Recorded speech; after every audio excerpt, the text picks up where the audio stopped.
How are we doing, guys? Welcome back to another match reaction for the game between Everton versus Arsenal. Yeah, for me, that was a very good game, a comfortable but stressful win for Arsenal because because of the whole thing around the game, because Man City won their game before us. They won comfortably, and they didn't just win, they won comfortably. And there was a lot of noise about Arsenal. Can we handle the pressure? Man City is above us now. Can we handle the pressure? Can we get back to the top? Because we're already down.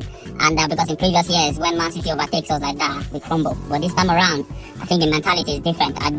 Some will say Everton had a lot of players out injured, but at the end of the day, games like this are games where previously we know Arsenal will crumble at least. But this time around, we handled business as usual. It was a very good win for me personally because I felt like we needed the win more than the performance itself. Actually, not that actually the performance was actually different, but I felt like we really needed to win that game because we just need to win that game just to go back top at Christmas, which is very important. And before the game started, I was actually nervous. When I saw the lineup, I felt like, okay, that was a good lineup, to be honest. That was a good starting 11. Gyökeres up front. There was some debate about if Eze should have started ahead of Trossard, but for me, I thought Trossard was the right decision to go with because he's one of our most informed strikers at the moment. And it was a very good game. I felt like the defense was solid again. Saliba was actually very good in the defense. He marshaled the defense very well. He controlled. He was like the general in the defense in Gabriel's absence. And this time around, Nkapie was comfortable as well. He was very good winning all these duels. Very well. Like we're actually like keeping. I think we're keeping Everton quiet. Although when you're watching the game, it feels a bit nervous because like they kept coming again. Kept having opportunities to come against somebody. To be honest, I don't think they had one shot on goal in that game. Zubimendi didn't start very well. I think there were parts in the first half where I felt like he should have done better. Like he was actually a bit slow. He was having some misplaced passes sometimes. I know some people say decided, but for me that's what I noticed. And Declan Rice as well. He was very good, but like I think they were not actually sharp from the beginning of the first half. But after we had that first goal, the penalty by Gyökeres, I think we kicked on. I think we controlled the game better. We were able to move the ball better. I've seen some debates. Some people were saying that why did they give Gyökeres the penalty to give it to Saka? I don't know what people want actually, because like if you're not giving the ball to Saka, someone will say giving the ball the penalty to Gyökeres. Someone will say Saka is selfish. He should have left it for Gyökeres and all that. But this time around, he's giving it to Gyökeres. For me, he's one of the best penalty takers. You can see he's a finisher. The way he finished that penalty, he's a very good finisher. He's not really had that opportunity to be in position whereby he finishes that. And I think the tempo of the Premier League is a bit too fast for him. I think when he gets into that rhythm, he's going to be very good. And I think I also saw people debating about that the first penalty shot before we had that penalty. I felt like that should have been a penalty because what people don't understand is when you're watching something in a replay, when you're watching a replay, it's different from watching when something happening in real time. When an emotion, even a slight tug can put you off balance.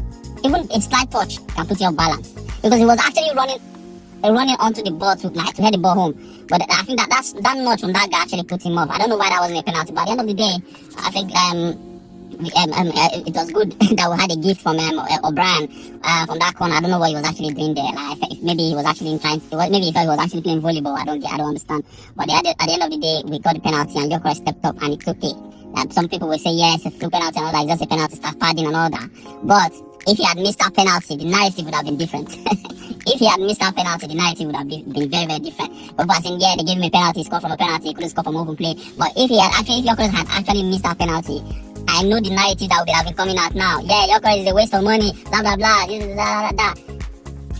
What can I say? Yes, we got the penalty and we scored. From there we kicked on. We knew the assignment. We missed some chances. I think the second half we came out like Everton came out like fire, and they came out very better in the second half. I think they decided applying pressure on us, playing some long balls in. The defense dealt with it very well.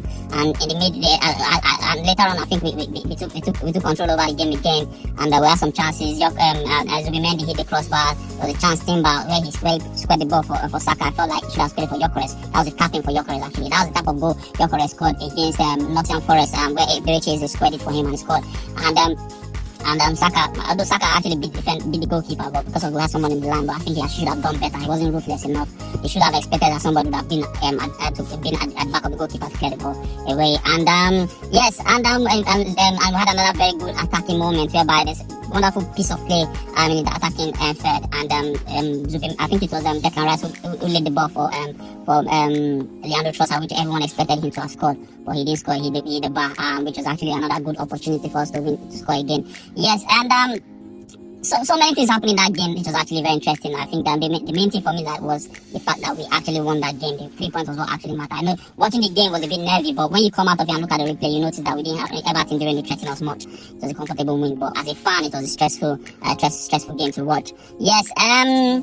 For me, my man of the match for that game, Saka, because he was actually very good in that game. Saka was very, very good in that game. He was beating his man 1v1. He was like taking the game I think he took that game personal by himself. Like the way he was beating his man, his first touch. So many times whereby there were so many long balls that were actually played towards him, and his first touch most times in that game was crazy. Jesus was very, very crazy. Like he handled the first touch well. Like there was once cooked shots that Jesus had in that second half towards the end, where everyone actually thought that ball was actually going away for goalkeeper, but he controlled it brilliantly. There was one cross from Raya as well again that he controlled brilliantly as well.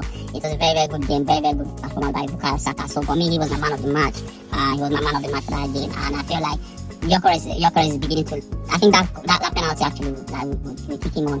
I hope he kicks on from that. I hope he scores against Brighton. Like, I hope also he scores against Crystal Palace in the midweek Carabao Cup as a point to kick on from that. Yeah, so that's my match preview for the game, match reaction for the game between Arsenal and Everton and Arsenal. Let me know if you agree or disagree. Don't forget to drop your comment in the comment section below, and don't forget to like, share, and subscribe. See you in the next one. Thank you.